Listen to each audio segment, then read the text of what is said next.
It's an unimaginable situation where a couple adopts a baby after many years of trying to have a child, only to be told that that child may have been trafficked. And yet, Tessa, this is the situation that some couples here in Singapore are facing at the moment.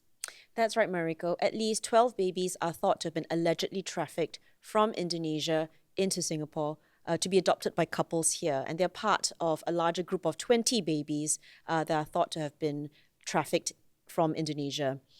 There's a trial that's happening in Indonesia right now in West Java with a total of 19 people accused of taking part in this alleged trafficking ring.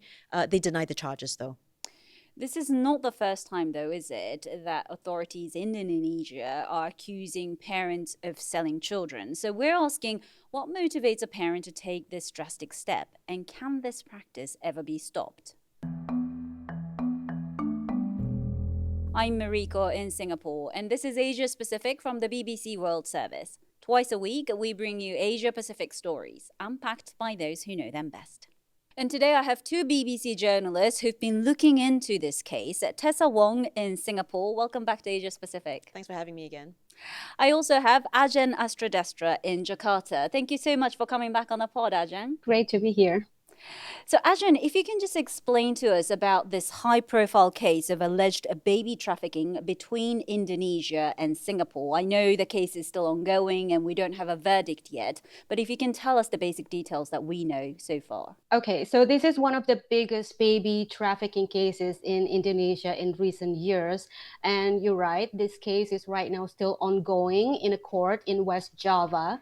So on the court, the prosecutors allege that a trafficking network in Indonesia have obtained babies from their biological parents, then arrange for some of those children to be adopted.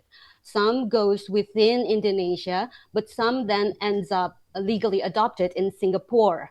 They also say that this network have allegedly falsified some documents like birth certificate and then family card and the papers that is needed for a legal adoptions. And this is basically the prosecutors say that all of this practice is bypassing Indonesia's strict legal procedures on adoption. The police don't even know where to begin and what the motivations are. But when I spoke to an official in Indonesia, there are many cases that these women are being coerced to give up their babies. So, Tessa, I guess what was surprising about this case was this link with Singapore, which is known for very strict laws, but also strict enforcement of those laws. So, how did this happen? Because those babies that were allegedly trafficked, they were legally adopted by couples here in Singapore. Yes, that's right. So there's been a lot of questions raised about this case ever since it came to light a year ago. Several lawmakers have raised questions about this case in Parliament. And usually a lot of these checks are quite rigorous. More than 2/3 of the adoptions that happen in Singapore every year of children, they're for children who were born elsewhere. So you can imagine there's already a system in place. So there have been a lot of questions about that. That's correct. So basically, those birth certificates may have been forged allegedly, and no one on the Singapore side realized it. Or is it that prosecutors in Indonesia alleging that some of those adoption agencies in Singapore, were they aware? What's going on? So what's come out in court is that there were at least 4 Singaporean collaborators.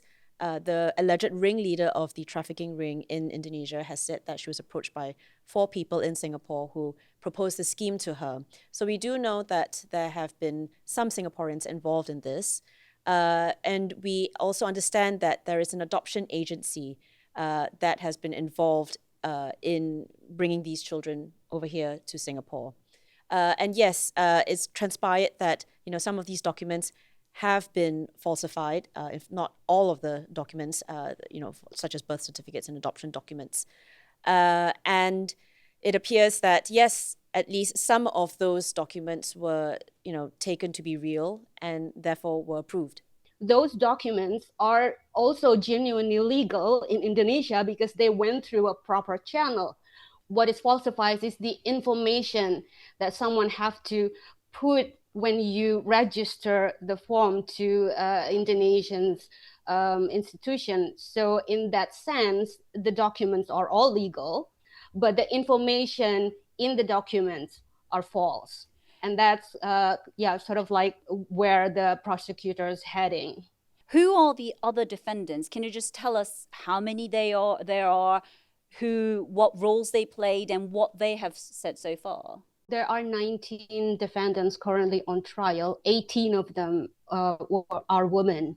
And then the alleged ringleader is a woman in her 70s. And the prosecutors say that she recruited the different people for different roles. There are brokers whose main job is to find the babies from the biological parents. And then there's also fake mothers. So these fake mothers would eventually put the name of the baby in the family card and birth certificate as the genuine biological mother. Ajahn, how did this case first come to light? How did we find out about this alleged trafficking? So it started last year when this man came to the police in West Java and said that his son has been kidnapped. The police took that report and then questioned this man, what happened, right? And this man goes on saying that, I've been joining this group for people who's looking for babies to be adopted. And then he said he was approached by a woman.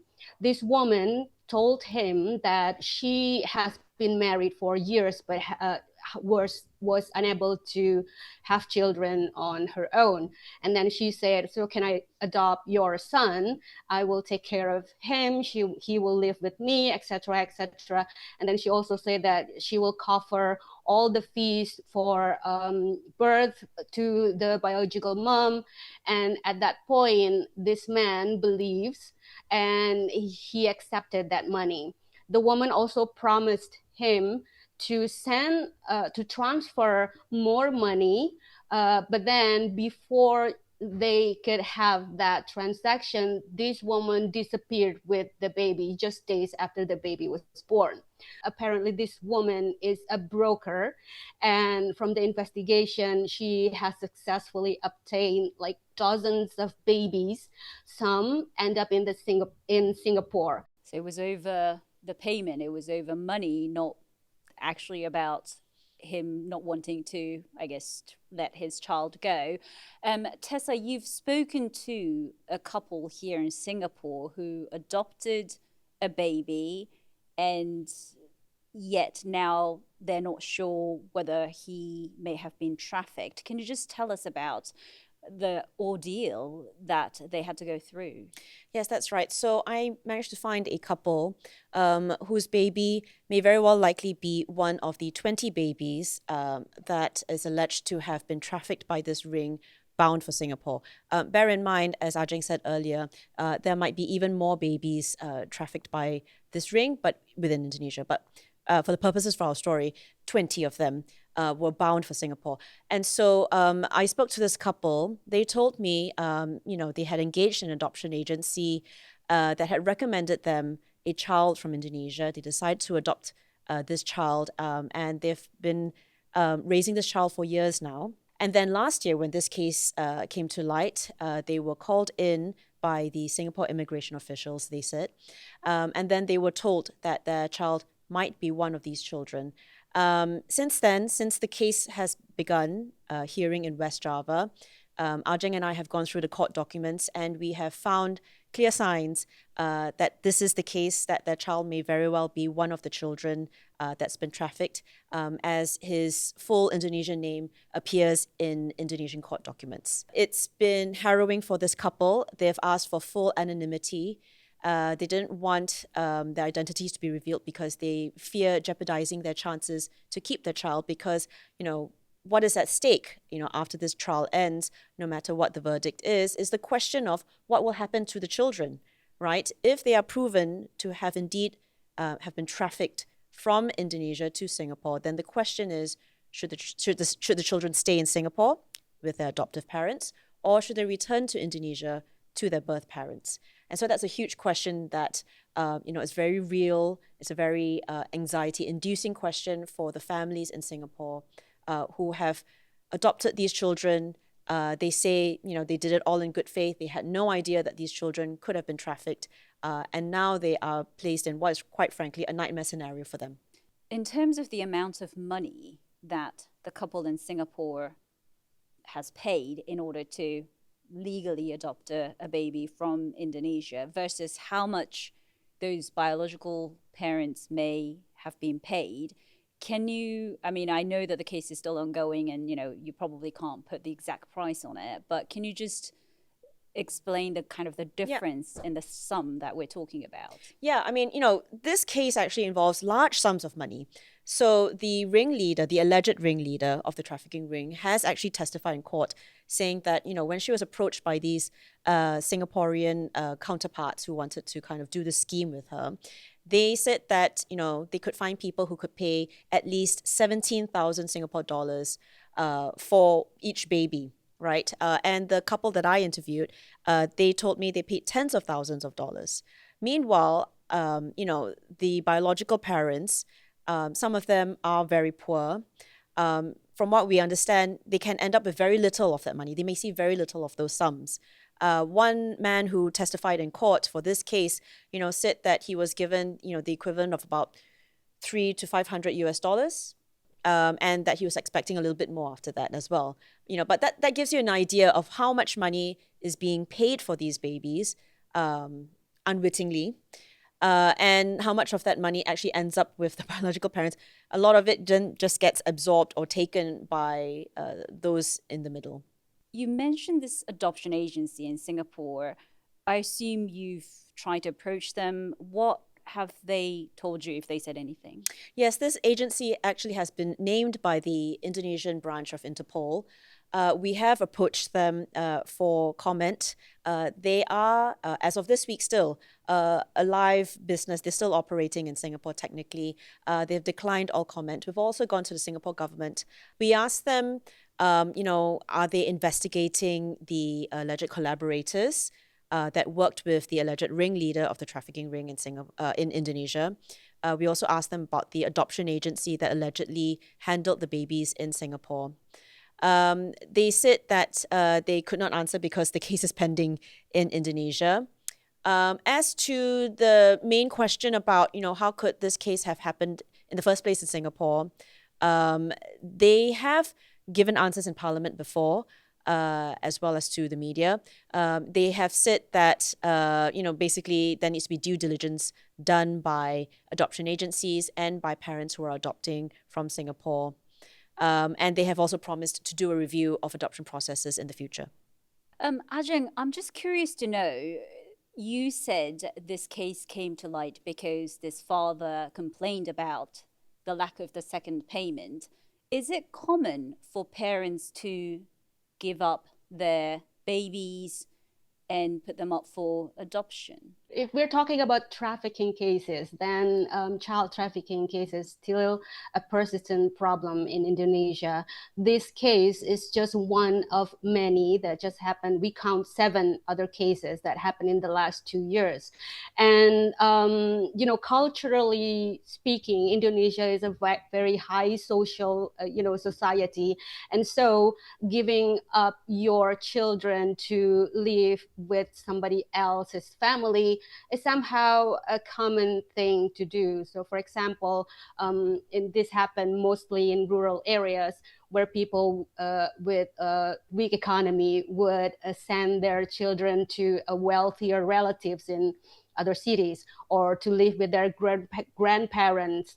And they would say, these children would have a better livelihood or better future if they live in a bigger city or other places. But it doesn't mean that trafficking case is acceptable, but it does, blur the lines between illegal intentions and wrongdoings and a genuine, transfer of care for these children. One expert that Ajeng spoke to, had talked about the lack of facilities where it makes it easier for families or for unwed mothers to give up their babies, baby boxes, which, can be found in some other countries, but they don't exist in Indonesia. And so because of the lack of structural, or rather, should I say, because of some structural issues, right? So it's poverty, a lack of access to resources. This practice sort of is still quite prevailing in some parts of Indonesia and other parts of Asia as well. Longer term, given this very high profile case, which, as you said, shocked many people, especially in Singapore, what do you think the Singapore government will likely do in terms of the adoption process? Will they make it? I mean, I don't know what they could have done to realize that these documents, the information was false, but what is the government likely to do in Singapore, do you think? So the Singapore government has actually answered, some of the questions that have been raised. Essentially, how could this have happened in Singapore? They've said that, they're going to take a review. They're going to do a review of the adoption processes. They're going to see where they can, strengthen and tighten checks. But, in response to how could this have happened in the first place, they have said that, essentially the adoption agencies and the parents who are adopting need to do their due diligence. Now, of course, their counter argument to that is that for the parents, especially, the couple that I interviewed, they said this to me as well. It's the first time that they're adopting, and they're not the experts on this. The government, however, deals with adoption applications on almost every day. And so the onus should be on the government to have done its checks. What kind of conversation has this case sparked in Indonesia, given how you said this is not the only case? There are many other cases of alleged baby trafficking, and yet those informal adoptions that we talked about are still quite common culturally. So what do you think might happen because of this case? The people in Indonesia, because we've seen so many of similar cases of baby trafficking, is of course they want the government to take a more strict measures and have a good mitigation plan on solving this problem from the roots. Because as you say, the problem is it's not a single thing. It's a layers of different things. The social stigma, the poverty, the availability of access to support. And so it needs the government to be one voice in dealing with all of these different problems. Also, the biggest question right now is also where the baby is going to end up.